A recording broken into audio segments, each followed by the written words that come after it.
বাবারে বাবা, যার দিকেই তুমি সংসারে একটু নজর না দেবে সেই দেখবে বাড়া কাজ করে বসে থাকবে। যেমন আজকে 1 থেকে 2 মিনিট দেরি হয়ে গিয়েছিল টাটকা দুধটা ফোটাতে, কেটে গেল কীরকম দেখুন। তবে হ্যাঁ, আজকের যে রেসিপিটা হবে দারুণ একটা দুর্দান্ত মিষ্টি রেসিপি, বেঙ্গলি সুইটস রেসিপি, অসাধারণ লাগে। এইভাবে বানাবেন।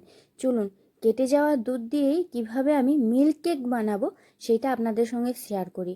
রাত্রিবেলা দুধটা এমনিতে সকালবেলা ফুটিয়ে ফ্রিজে রাখি, তো ফ্রিজে রাখতে ভুলে গিয়েছিলাম কোনো এক কারণে, মানে বাড়ির কোনো এক কাজের মধ্যে থেকে থেকে থেকে ভুলেই গেছি যে ফ্রিজে দুধটা রাখতে হবে। সন্ধ্যাবেলা এসে ফুটিয়ে নিলাম, ও বাবা, সে আবার মুখটা বেঁকে বসলো।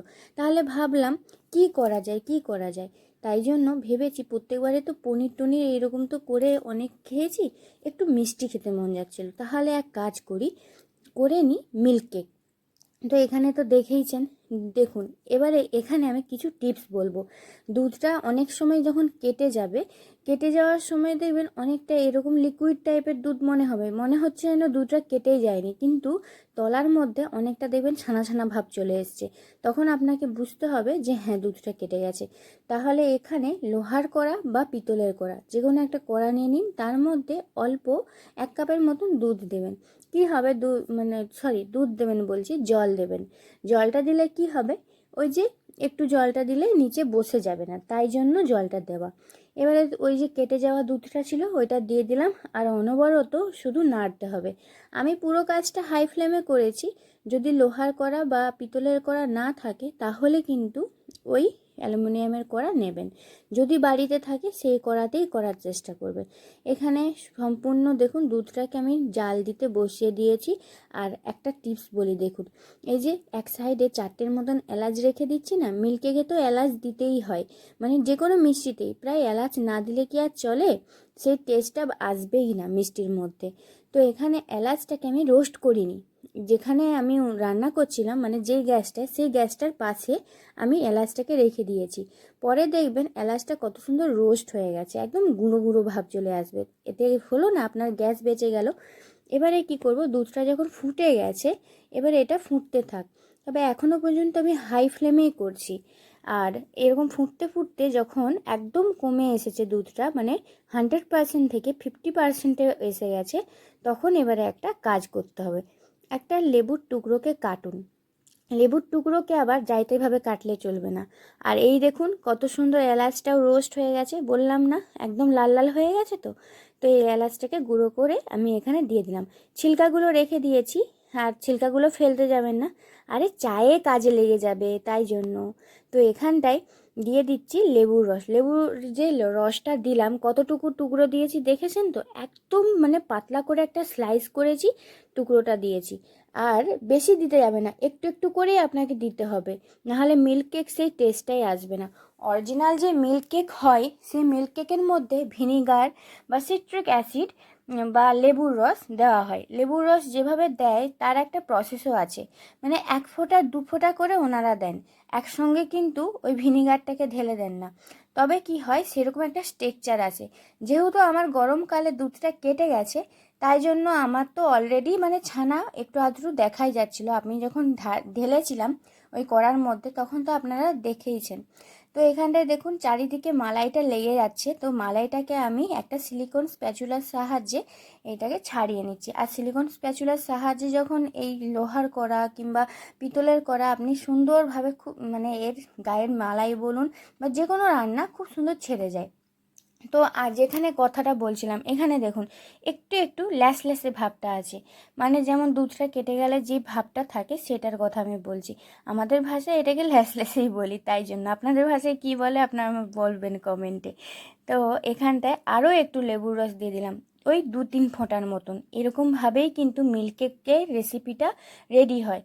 তো আজকে আমি সেই প্রসেসেই করে দেখিয়েছি। কারা কারা একদম পারফেক্টলি এই মিল্ক কেকের রেসিপি চাইছেন তাহলে আমাকে কিন্তু কমেন্টে জানাতে পারেন, সেই রেসিপিও তাহলে আপনাদের সঙ্গে শেয়ার করার চেষ্টা করব। তো এখানটায় খুব ভালোভাবে মালাইটা জমে যাচ্ছিল, আর এক সাইড থেকে আমি স্প্যাচুলার সাহায্যে বের করে নিচ্ছিলাম। আর না বের করলে আবার যখন দেখবেন চারিদিকটা আবার লাল লাল হয়ে জমে যাবে, তখন আর বের করতে পারবেন না মালাইটা। আর এই যে চারিদিকে শর্টটা জমেছে, অবশ্যই কিন্তু এই শর্টটাকে বের করে নিতে হবে। আর এন্ডে যখন এই সিচুয়েশান চলে আসবে আপনার রান্নার, তখন কিন্তু 1 চামচের মতন ঘি দেবেন।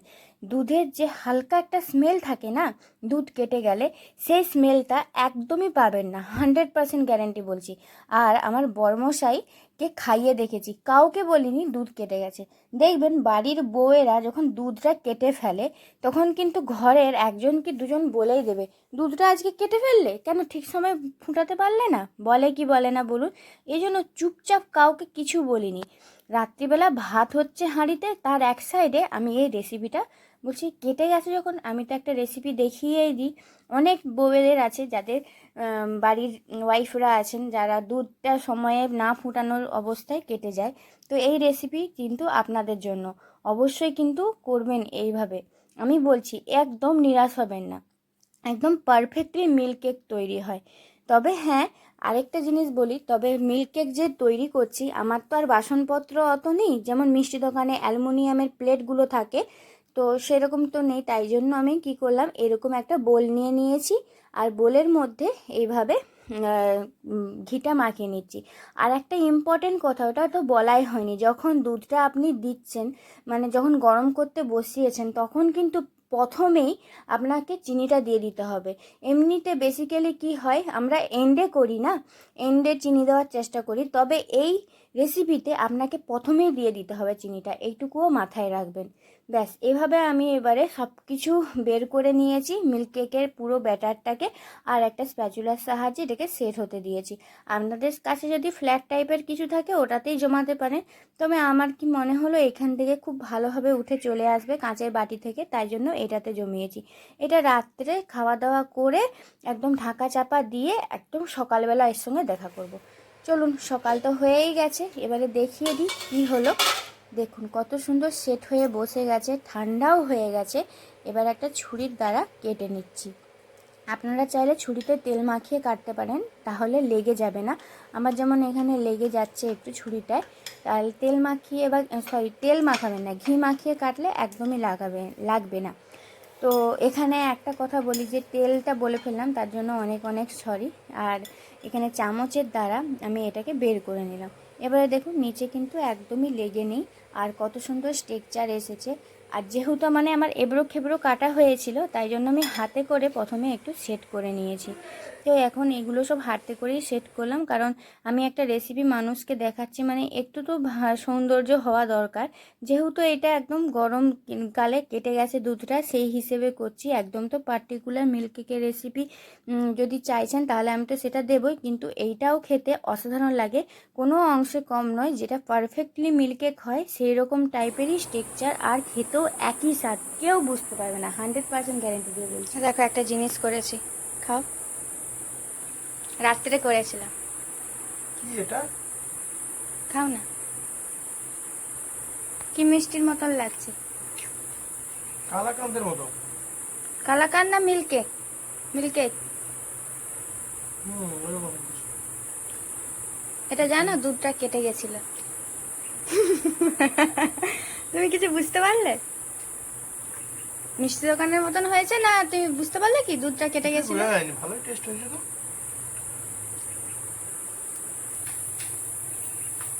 স্মেল স্মেল কিছু পাচ্ছ? না, একটা সুন্দর স্মেল আছে বলো ঘিয়ের। বোঝা যাচ্ছে না, ভালোই লাগছে। এক পিসই খাবে, হ্যাঁ, বাকিগুলো আমার। গুলো আমার বলতেই সঙ্গে সঙ্গে দিয়ে দিল, বলছে আচ্ছা তুমি খাও, কোনো না কি হ্যাঁ কিছুই বললো না। তো এত সুন্দর মিষ্টির রেসিপি মাত্র 3 থেকে 4টে উপকরণ দিয়ে তৈরি হয়ে গেল, চিনি, এলাচ আর দিলাম ঘি। কত সুন্দর হলো বলুন তো। আর অবশ্যই ভিনিগার কিংবা লেবু তো দিতেই হবে। আর কত সুন্দর টেস্ট, বাড়ির সকলে বুঝতেই পারেনি, বলছে যে বাইরে থেকে আনিয়েছো নাকি, যে না ঘরেতেই তৈরি করেছি। সকলে অবাক, বিশেষ করে আমার শাশুড়ি মা, শুনেই অবাক, আর দেখেই বলছে খেতে ইচ্ছে করছে, একদম অনগোড বলছি। আজকের রেসিপি কেমন লাগলো অবশ্যই জানাবেন। আসছি নেক্সট ভিডিওতে, ভালো থাকবেন, সুস্থ